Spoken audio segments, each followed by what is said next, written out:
Evangelio de hoy, jueves 2 de abril. El Señor esté con vosotros.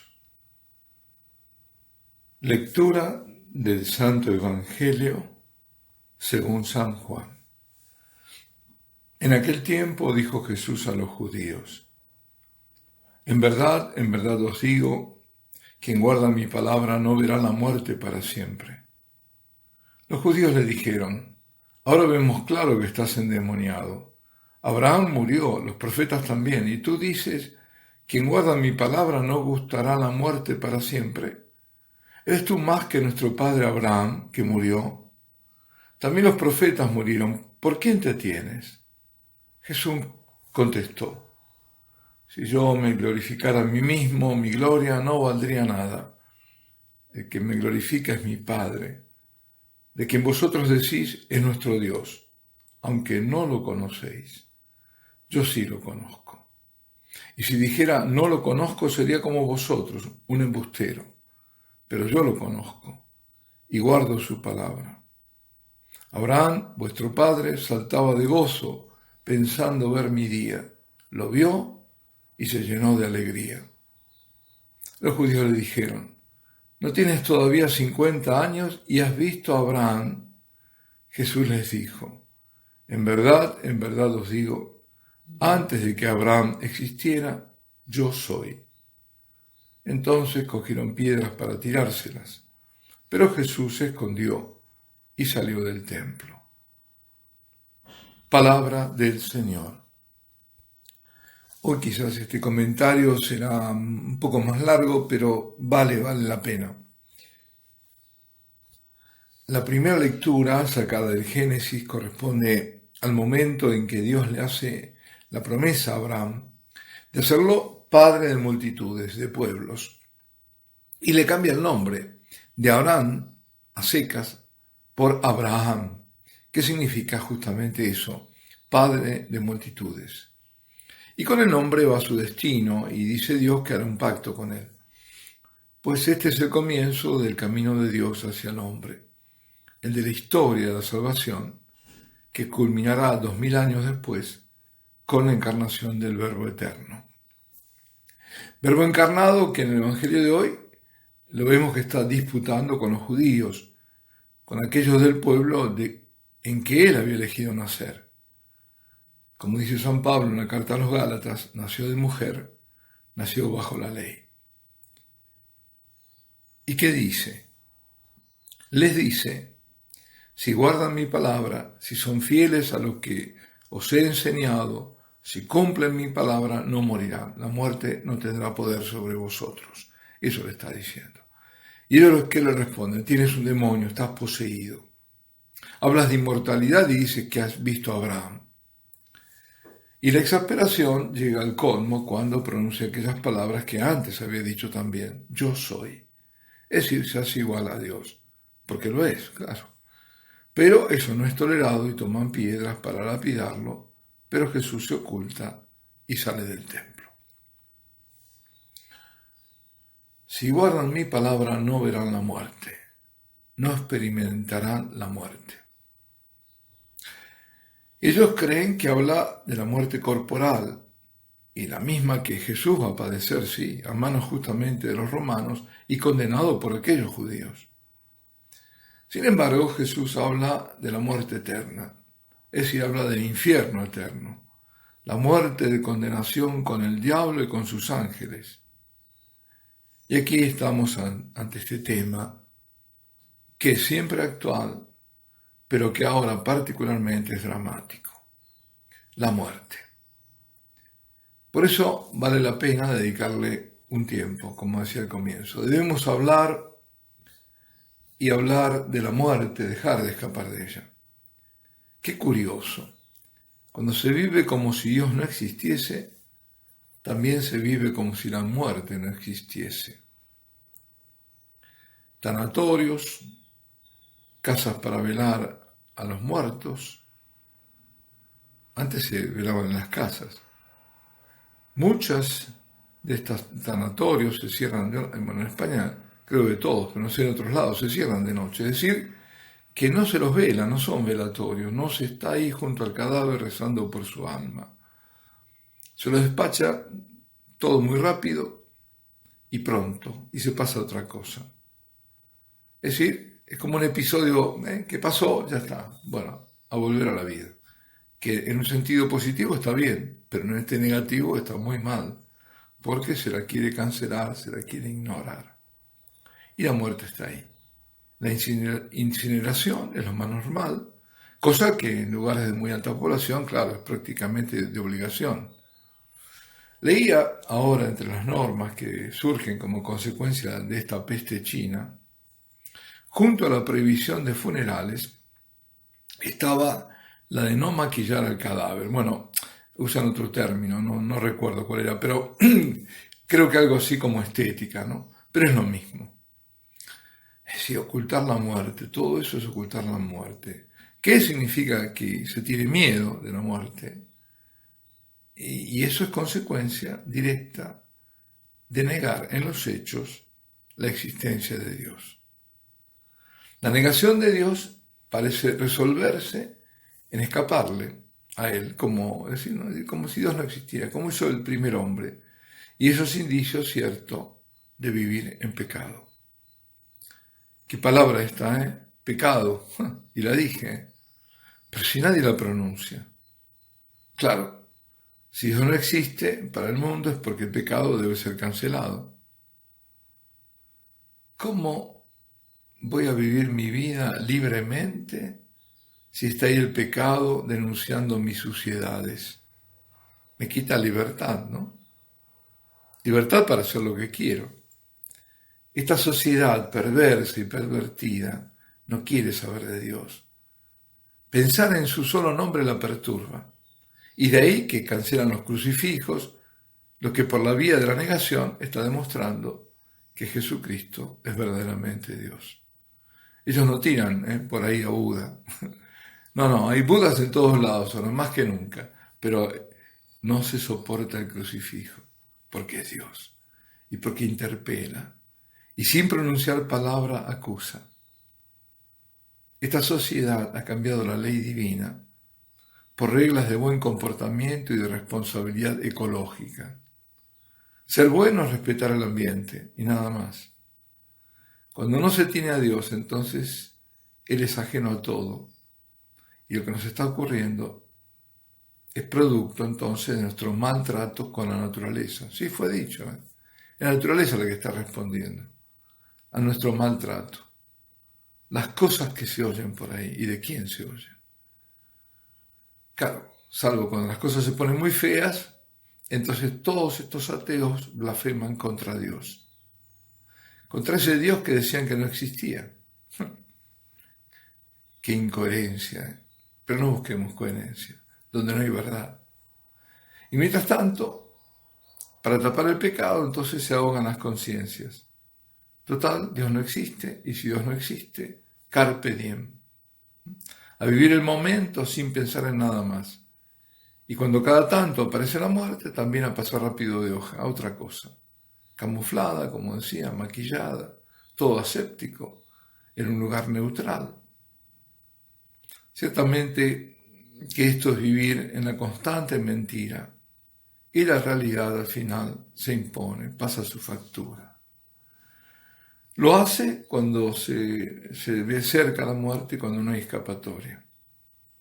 Esta sociedad ha llamado a la muerte, porque la ha llamado, ha aprobado la muerte y la muerte vino. Pero no solo para inocentes e indefensos como los niños por nacer o los que débiles ya están cerca del fin y a los que se apresuran a exterminarlos. Cuando la muerte acude al llamado, entonces, ¿qué pasa? Sobreviene el pánico. Entonces todas las depresiones, los suicidios, las insoportables angustias. La muerte se convierte en abismo infernal, en la nada absoluta, en la negrura más tétrica. Pero lo peor de todo, lo verdaderamente pésimo, hay que decirlo, es cuando en la iglesia no se habla de esto.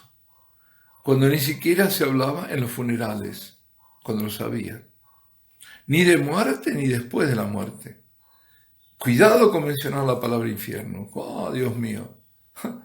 La gente, el público, porque se ve cambiado el fiel por el público, se asusta y no hay que asustarlo y no quiere escuchar nada de esto. Si no, los pocos que vienen no van a venir. Pues que no vengan. ¿A qué precio no se viene o no se viene? ¿Al de la verdad? Y incluso los funerales se convertían en canonizaciones. El cura desde el púlpito, o bueno, desde el ambón, diciendo, nuestro hermano que está en el cielo, que está en el cielo. Todos canonizados. De un golpe se cancela la misa en sufragio para esa pobre alma y se elimina hasta el purgatorio. ¿Qué tal? Si todos estos conocieran el don de Dios. Si supiéramos que la muerte definitiva, la que hay que temer, no es la del cuerpo, sino la del alma. Los judíos justamente en este evangelio creían que el Señor hablaba del tránsito de este mundo. Pero no. Cristo vino a salvarnos de la muerte eterna, de eso inmensamente terrible y temible que llamamos infierno. Y aquí permítanme un excursus. Tan tremendo esta idea del infierno eterno, que algunos padres de la Iglesia, como Orígenes, como San Clemente de Alejandría, como San Gregorio de Niza, pero no solo ellos, otros también, sostuvieron la doctrina de la apocatástasis, es decir, que la condena no es definitiva, sino purgante, que ese fuego no es eterno, sino que purificando, entendiendo por eternidad un larguísimo tiempo, no un sinfín. Bueno, esa doctrina fue posteriormente condenada, es decir, se disolvía al final el infierno, ¿no? Es decir, todos iban a ser salvados. Y fue condenada por el Concilio de Constantinopla del año 543. Bueno, seguimos. Hay que temer al infierno, no negarlo. Pero más importante aún es temer a ofender a Dios. Temer, no querer ofenderlo por nada del mundo, porque Él nos ama y nos ama de amor infinito. Ese es el temor que no me lleva a la desesperación, porque parte del amor y porque termina en el amor. Es el temor de la confianza absoluta en el amor y la misericordia de Dios y del miedo en mí mismo, en mi debilidad. Y hablando de otros cursos, justamente hoy, 2 de abril, se cumplen 15 años del tránsito de ese santo Papa Juan Pablo II. Él que puso la fiesta, la Divina Misericordia, que canonizó a Santa Faustina. Y justamente el cielo nos dio una señal. Murió en sábado, el Día de la Virgen, pero murió en la vigilia, ya era el domingo de la Divina Misericordia. ¿Qué señal nos dio? Ese santo hombre que temía, pero temía no el infierno, sino ofender a Dios y confiaba absolutamente en su misericordia. Y yo siempre, me viene esto, ¿no? De Dios todo lo espero y de mí todo lo temo. Santa Margarita María Alacoque, la santa del Sagrado Corazón de Jesús, que también es la primera forma que el Señor revela su divina misericordia, le decía al Señor en su consagración: sed, oh corazón de bondad, mi justificación para con vuestro Padre, y alejad de mí los rayos de su justa cólera. Oh corazón de amor, yo pongo toda mi confianza en vos, pues todo lo temo de mi malicia y de mi debilidad, pero todo espero de vuestra bondad. El hombre moderno, inserto en esta sociedad antihumanista, pretende dominarlo todo. La ciencia es omnipotente. Eso cree, ¿no? Ahora mismo se espera que la ciencia resuelva esto y pocos acuden a Dios. Pocos. Porque esta es la verdad. La trágica verdad es que no se acude a Dios. Se está esperando que venga la vacuna o lo que sea, y que si vendrá o no vendrá. Pero ahí Dios no cuenta. Bueno, lamentablemente la misma Iglesia en muchos lugares ha dado La jerarquía, la Iglesia no ha dado esa señal que Dios, en estos casos, cerramos las iglesias porque Dios no tiene nada que hacer. Que cada uno haga sus medidas de higiene y escuche a ver lo que dicen las autoridades. A esto hemos llegado. Si esto no es signo de apostasía, ¿qué es? Y digo que hay que decirlo, aún en estas circunstancias no se cuida a Dios. Y esto además del miedo de salir, ¿no? Sé que en Italia, en España, donde todavía hay alguna iglesia abierta, igualmente está desierta. Y la muerte está en los hospitales, en las casas, mostrando lo evidente que todo es provisorio, que todo es precario y que nadie es dueño del mañana. Porque la muerte de esta epidemia china en cualquier momento se puede volver nuestra muerte. Ahí está el tema. Ahí está la diferencia. Porque sé o temo que en cualquier momento, a pesar de las precauciones, podría golpearme, podría tocarte a vos que me estás escuchando. El virus es invisible y ubicuo. Esta realidad desafía todas las falsas seguridades que el hombre moderno se ha construido. El único remedio para volver tolerable la idea y la realidad de la muerte es la fe, que lleva a la esperanza, pero la esperanza no en la ciencia, sino en Dios. Recordaba el Papa Benedicto en su magnífica encíclica Espe Salvi, que San Pablo en su carta a los Efesios decía que antes de Cristo y de la fe en Él, la existencia era sin esperanza y sin Dios en el mundo.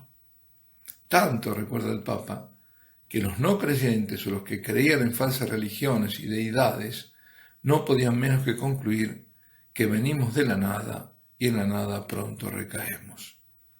La vida es entonces un absurdo que emerge entre la nada para luego desaparecer. Y por su parte, los animistas, los pachamamistas para entendernos, disuelven la existencia individual en el panteísmo, todo es Dios.